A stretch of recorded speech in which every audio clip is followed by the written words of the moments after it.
Hey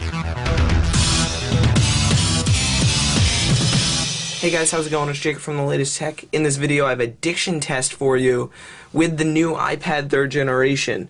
Now, as you guys may know, the iPad 3rd generation actually does come with voice diction built into the keyboard, built into notes, and built into any application that uses the keyboard, like I just said.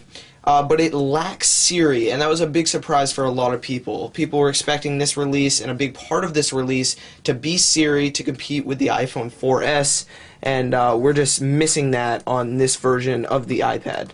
So let's just turn it on. So what we're going to do is actually get into Safari, that uses the camera. We're going to get into just the Google search bar or something. And as you can see, just like on the iPhone 4S, we get the little microphone in the bottom left-hand corner. So let's get right into it. We'll just ask it to type something simple. I love the new iPad 3.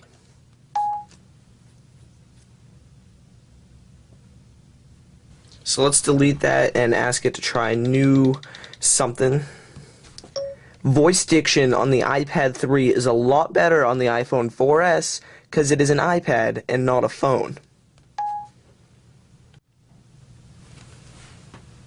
Wow, that actually worked. I mean, you might not be able to see it right now, but it definitely came out pretty much word for word as far as what I just said. So now what we're actually going to do is compare the voice diction on the iPhone 4S that you see on the right and the new iPad 3rd generation you see on the left. It's hard to say if the iPad 3's voice diction is better than the iPhone 4S.